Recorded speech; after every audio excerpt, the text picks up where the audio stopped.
Next speaker I have is Jill Fischer. Welcome. Thank you. Hi, my name is Jill Fischer, and I reside on 75th Street North in Grant. I am a 6th generation of Stillwater, a Pony graduate, and a mother to a kindergartner and 2nd grader who attend school in our district. I'm here to talk to you about my 2nd grader son. He is a boy who asked for paper for his birthday and Christmas for 2 years in a row because he liked to make maps.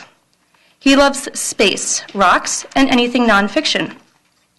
He is currently at home boiling sap to make maple and box elder syrup while tending to his chickens and turkeys daily, and he also collects the eggs and sells them for money for his retirement. He doesn't know his B's and D's and mixes them up all the time. He writes bab for dad, a simple word like that. He never learned all of his letters in kindergarten. He didn't learn his letters in 1st grade. Instead, he moved along with the class and was attempting to learn to read like everybody else. He came into 2nd grade at a kindergarten reading level. He continually says he wants to read chapter books like all of his friends, but he can't. As a mother, I'm heartbroken. In kindergarten and 1st grade, he came home from school, and he couldn't leave the house or he would have an emotional meltdown. I couldn't figure out why until we discovered he has a learning disability. He couldn't leave the house because he had exerted 100% of his energy all day long trying to keep up with his peers to learn at the same rate that they are, and by 3 o'clock, he was done. My son is smart. He isn't lazy, and he isn't dumb. Looking back, he needed a different program than his school offered in order for his brain to learn how to decode the letters and sounds to learn how to read. He needed a structured literacy program. And he wasn't alone. In his 1st grade class, there were 5 children pulled for reading help.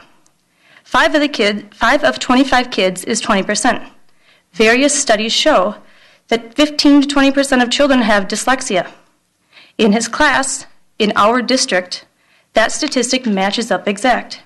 And he was in just one of the 3 1st grade classrooms at one of our elementary schools. Our district and administrators need to find a solution to help more than 80% of children. 80% is not a number you should feel comfortable with in providing a fair and equal education to our children. 100% of our students deserve a fair and equal education from their district. Buying a balanced literacy program plan that for $660,000 that does not provide evidence-based program like a structured literacy program to 100% of our children is the wrong decision. A credited dyslexia specialist was not part of the learning session, as we've talked about. Last learning session, we had 2 professionals from outside the district come in to provide another perspective and give their professional guidance to the board to make the right decision. The administration was given a list of diverse dyslexia specialists who are all willing to come and talk with you about the proposed literacy plan, and none of them were asked. Why?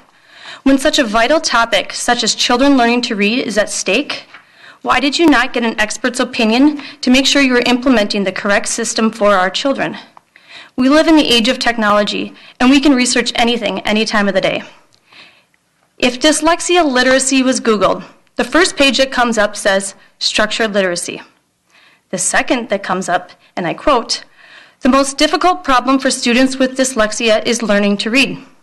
Unfortunately, popularly employed reading approaches, such as guided reading or balanced literacy, are not effective for struggling readers, end quote.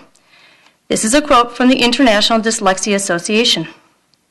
Now, while you would not want to decide on a particular curriculum solely on the basis of a simple Google search, this search still provides the first step in research and important information from a reputable source, the IDA, that would have told the administration and the board that a structured literacy, not a balanced literacy program, is how to effectively teach all children how to read and write. Please vote no for the literacy curriculum. We need to put this decision on hold to bring an accredited dyslexia specialist to review a structured literacy plan and the costs associated with it. Your child or grandchild could be the 20% with a curriculum that will fail them. Thank you.